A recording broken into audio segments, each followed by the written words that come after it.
Another hour of true American values on the Patriot, AM 1150. This is LA, our city, our home, Los Angeles, we never walk alone.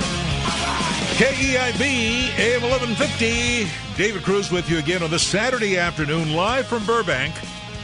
We do this 12 to 2 every Saturday. Today being no exception up in here. All right, Peter Mathews, he is our money and politics guy. Wow, the headline says Democrats could lose the Senate. The Democrats could lose the Senate. Peter, your take on it, true? Absolutely, yes, because 61% of Americans say the country's on the wrong track. 70% said their own personal finances have not improved in this next coming year. And 30% said it's gotten worse, personal finances. So people are very disappointed right now on the economic side. Obama has very low ratings on the economic policy right now. Absolutely. It's all about bread and butter, David. Absolutely. You know, we started the show, in case you missed it, listen to the podcast because I illuminated you about today's Wall Street front page story. Unemployment down to 6%, but underemployment spiraling, baby. Let's go to Roger in L.A. Roger, welcome to the David Cruz Show. You're on, sir. Yes, thank you, Dave. I'm going to, argue against what Peter Mathews says, and these are the reasons. 2 years ago, when Obama ran for re-election as the president, his polls were way down, as low as what it is today. Unemployment rate was 7% in the American history, 230-year American history. No president has got re-elected at 7% unemployment. So those were the conditions there. And still Obama got reelected. Okay, but let me tell you something, Roger. Let me tell you something that was different real quick, and then I want to get Peter's viewpoint. Roger, Latinos were still enamored with Obama. They're not right now, and I'm going to tell you why. He promised immigration reform, and I know that he'll say the Republicans didn't let him do it, but he has not continued to be out there to champion that immigration reform. I don't think you can dispute that. The Latino vote is not a given anymore. It is not a given. And two more things, Roger, and that is that it's a lower turnout during a second midterm election than back in 2012. Much lower turnout, and Democrats stay home. Look at this. 43% of independents are the ones who are against Obama, and only 35% are for him. Independent voters are swing voters, David, that can go either way. And so many of the Senate seats are swing districts right now. Arkansas, Alaska, they can go either way. And when Democrats stay home in those states, and when the independents vote against Obama, against the Democrat in going to for the Senate, then the Democrats will lose the Senate. So let me ask you this, Peter. All they need, let me ask you this, just to be clear. Sure. When elections are determined sometimes by foreign policy, you know, there's America rallies around the president, the commander-in-chief, when we are threatened. I get that. Right now, the economy is not where it needs to be. You know, we see that jobs are coming back, but they're paying crap. Okay, so you're saying this is going to pivot and the tipping point will be economic? It will be economic, even though there's a foreign policy crisis, because the voters see the president as he's not running for re-election. They're still going to have him in office to take care of the foreign policy problem. It's the Congress, and that's where the Democrats are in the majority. Okay, so let's use that. Let's use your crystal ball. Yeah. The Republicans win the Senate. Now what happens for the remainder of the term? Basically, stalemate, because they can't pass anything. Obama will veto it. How can that be a frickin' solution in Washington to be at a stalemate for the next couple of years? It is not a solution, and I think it's about time people wake up. I'm tired of that. It's bad news. So corral all the bunch of folks and ship them out. Because let me tell you, they're not getting jack done, baby. And you know what, David? They should come together on common ground. What's best for the country? It doesn't matter what party you're in. Stop paying and serving your masters who give you money for your campaigns on both sides, and start serving the American people. You forget, Peter, and I know you're a political science professor, wonderful commentator and author. They're politicians, first and foremost. Well, the scorpion and the frog, baby. They're going to sting the frog and take us all down. They don't care because they are a scorpion.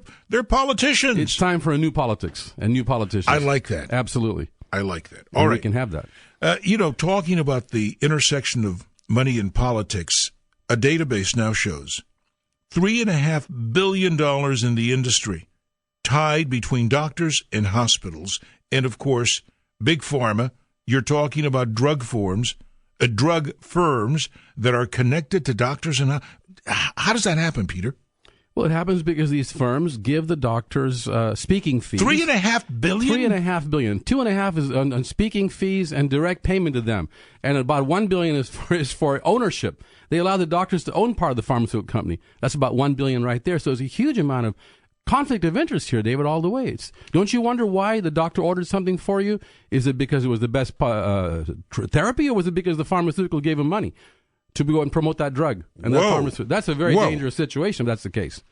Well, I'll tell you what, when you start to see certain practices push a particular pill, a particular medication, you're telling me what they should be disclosing is, are they vested in that company? Having a vested interest, making profits from that company. Are they going out to resorts with their wives or their significant others, and also all bills paid by the pharma? And they are. And believe me, this is 500 and something thousand doctors that are involved with this. It's a huge number of doctors in America that are getting paid by the pharmaceuticals and other medical industries.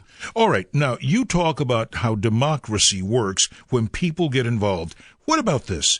We've got a lot of pro-consumer ballot measures that come before the voters, and they're being beaten down. I mean, you're talking about the odds are greatly stacked against the consumer. Who's on the other side? The side that's stacking against us are the health insurance companies who don't want to have the reform. They're spending $88 million to knock out and defeat two very pro-consumer initiatives. Which are they? Proposition 45 and 46. 45 would allow the insurance commissioner, who's publicly elected, to set rates, to actually say the rates are being charged as too high by the insurance company. They've got to come down and make it reasonable. That would help the public have more affordable insurance. And the other one is Prop 46, which would actually increase the cap on non-economic damages from $250,000 that was set way back in 1975. Which is what Lawrence has been talking about. If you lose the wrong foot because the doctor or the hospital made a mistake and they operate the wrong foot, you want to get more than $250,000 today, because that $250,000 back in 75 is not the same today. It should be at least $1 million. By the way, as you talk about that, it reminds me that the governor signed into law a bill that lets the insurance commissioner have more oversight on pet insurance, and yet, this ballot measure may go down to defeat because the health insurance companies do not want people to be able to regulate them. Is that correct? That's right. And the numbers are lopsided. You're looking at $30-something million against Prop 45 compared to 500,000 or less than that for 600,000 for the other side. So this is just a lopsided situation, David. Peter Mathews, Money and Politics, the intersection that we need to find out more about. We come back, jurors striking at bankers, and GOP, the economist versus the income inequality. Yeah, it isn't fair. David Cruz, KEIB AM 1150.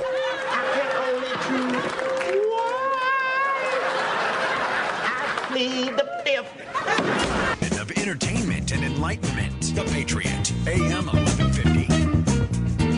KEIB AM 1150. David Cruz with you on a Saturday afternoon, 12 to 2. We're live in Burbank. If you're streaming us on iHeart, you can also stream us when we are on KFI AM 640. You'll find me there during the week, usually afternoons, with reports of all kinds of stuff. Now, I want to congratulate Mitsubishi Cement. These guys are really putting money where their mouth is. These guys are expanding a terminal at the Port of Long Beach, the first cement manufacturer to do this in 8 years. They're saying California is coming back stronger. Construction is going to eat up all the concrete they can put out, so they're expanding 40,000 metric tons more. They say that's the equivalent of two of these super huge cruise liners, if you will.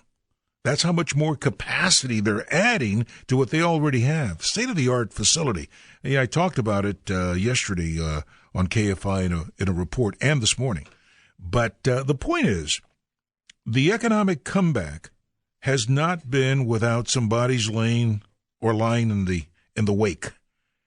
Lots of families, millions that got affected and hurt by the mortgage meltdown. So I'm inviting our money and politics man, Professor Peter Mathews. Peter, on the issue of the mortgages, now we get a story out of Sacramento of how a jury saw it when it came down to the case of four involved in writing some very bad loans, and they knew it. What did the jury say? Well, the four people were the ones who borrowed. They're the ones who took the loan out. And the jury said these people were not culpable. They were just pawns in the whole game, a big game of big lenders and CEOs of big investment banks that actually would put forth fraudulent lending and predatory loans to these people. For example, stated income loans, where at that time, when this thing was about to crash, anytime you applied for a loan, a lot of times these people who are lending would say, just tell us what your income is, write it down. We're not going to check on it. Okay, but just to be clear, yes, the four people were the people who bought the properties. Right, they borrowed, I was referring to the people who wrote the stupid papers that were crooked because they were making money all the way through the process. Right, and this was the Aegis Company, for example, and other lenders like that, big corporations. Yes. And the people who, the agents for them, were making a huge amount of money because once the loan was made, the loan would be sold by the higher-ups to other companies like Bear Stearns, the secondary lenders. I was commenting to you that I live in a community where it was one of the epicenters of thievery. Yes. They were coming in here and they were selling to farm workers homes that were worth $750,000 that you need, to pay, I don't know, $5,000, $6,000, $7,000 a month. Yes, thousands of dollars a month. These people don't make that much in maybe 6 months. No, but you know who made money off that deal? The people making the loan, the corporation making it, would sell that loan just a few weeks later to another big bank. The real and estate agent was making the money. The broker was making the money. Everybody down. And now the dominoes start to topple. And it finally crashed. Yeah, I don't think the people who were buying the homes were in and of themselves, totally innocent. I mean, if you're putting down, you're making $150,000, you're making 15. Yeah, but I'll give you an example of one woman that she was innocent. She actually borrowed the money, she and her husband, and the lender said it would only be $3,500 a month house payment. Okay. Ended up when the paperwork was done, she got the first bill. It was $5,500 a month. That's crazy. That was total fraud, Dave. Yeah. A lot of that happened also. Oh, a lot of the fees. And let me tell you, one of the worst offenders, and I'll say it right here, right now, Ocwen Loan Servicing. These servicing companies, they are fronts for well-known brands. Ocwen, owned by Wells Fargo. One of the worst companies I've ever seen, and I got so many stories I covered on that company, so I know where I'm talking And there from. were many companies like that, weren't they, in that 2008 crash? These lenders have different faces. All right, let's move on to this whole thing about the economy. Conservative economists say that there is no inequality in America. Not much to speak of, they say. I don't know where these guys have been living. What are they smoking? For example, what are they smoking? Probably the dollar bills. But here's this guy named John Cochran, University of Chicago. Well, they would be snorting. They'd be $100 bills, okay? That's right. Yeah. John Cochran, at University of Chicago. That's economist. what Brent told me to say. Brent, shame on you. Sorry about that. So this guy Cochran from University of Chicago also serves on the conservative Hoover Institution in Stanford, and he's also on the Libertarian Cato Institute. So all he's doing is putting out false ideas to fool the people into thinking that America is doing just great. Inequality is very minimal. And, the actual numbers I've given week over week here about the gap between rich and poor growing and growing, and the fact that people in the working class or working poor cannot climb the ladder anymore. That's why we have you here, Peter, because that to me is the single look. The big lie now is I lied to my kids. I told them you go to school. They did. They got educated. They came back with degrees, and they can't find meaningful employment. And it isn't that they're lazy. They're hustling 7 days a week. That's right. And they're in debt, David. They've taken out huge amounts of loans to make those payments in tuition. I'm in debt. And you're in debt because you paid that money. I invested in them because I felt, hey, this is my responsibility. Just like PJ over there, Jacobo man. I know he saves every dollar that he can for his beautiful kids. Yes, but do you know that two-thirds... They're blessed to look more like their mother. But anyway. PJ. Okay. So, Peter, yes, so you're saying they're putting the message out into the sphere over here so that people start to buy it, huh? Yeah, they try to buy it. Everything's going fine. We're all improving in our lives, and the reality is two-thirds of people, for example, two-thirds of students are coming out with $26,000 debt out of college, and the middle class is shrinking. That's what's been happening, and I think we need to tell the truth like we're doing on this station, and that'll wake up people, David, hopefully, and get these politicians. Well, we're doing it on this show. I can't speak for the rest because, listen, I do this show, and I am responsible with Vanessa to make sure the editorial content has been vetted. That's what I can talk about, okay? That's good work. Now, let's talk about college tuitions. Yes. One place has just abolished college tuitions altogether. Where is it? Germany. The last state in Germany, Lower Saxony, eliminated all tuition because that was the last state left that was charging a little tuition. It was much lower than our tuition. But now all of Germany is tuition free, and the German leaders say they want students to be able to compete and achieve on their own merit. not their parents' pocketbook. Now That's listen, equality guys, of opportunity, right? I am there. not suggesting that Germany is perfect, but I am saying that in some ways, some progressive countries, at least on this issue of education, understand investing in education is investing in the future of that nation. That's right, and the economy will grow. And it happened in California. We had that from 1960 to 1980, tuition-free education here under the master plan. All the UCs and community colleges and CSUs were tuition-free, David, and we had a boom. We became the 5th largest economy in the world, and you know for a fact Silicon Valley came out of that. New inventions like electric cars, all kinds of great stuff came out of it, scientific advances, and more money in the economy. Peter Mathews, Money in Politics, your book. Yes, Dollar Democracy, with liberty and justice for some, how to reclaim the American dream for all. Okay, guys, and here's what I want you to do. Go to his website. It is at patriot.la, the David Cruz Show page, and we've got a link. Right now, the book is hot on Amazon. Get it. You got to read it to understand how these things are working. And they can just Google Dollar Democracy. There you go, guys. All right, Google we continue. KEIB AM 1150.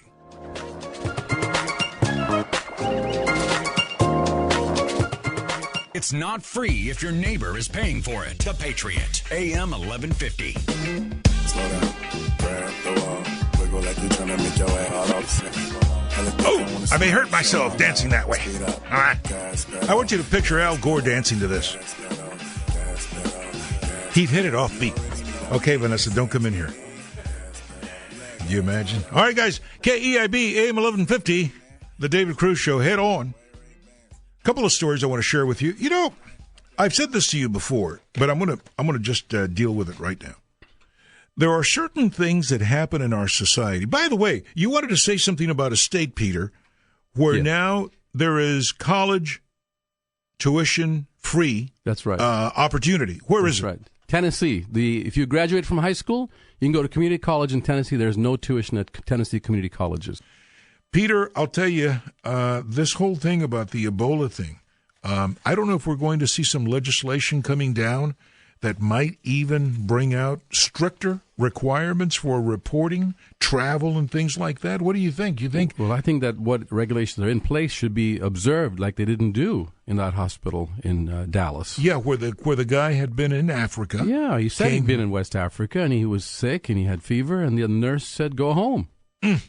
Basically, you're okay. Yeah, and all these people who were exposed. Yeah. And now you have these situations where caretakers of victims of Ebola are now themselves being affected. We've got a reporter, of course, for one of the networks affected by the same condition. So, guys, it is certainly something to be very, very aware of. Peter, if people want to get your book, where do they go? They go to epetermatthews.com. And they can go to Amazon or Barnes & Noble or the neighborhood bookstores, either one. The title is? It's Dollar Democracy, with liberty and justice for some, how to reclaim the American dream for all.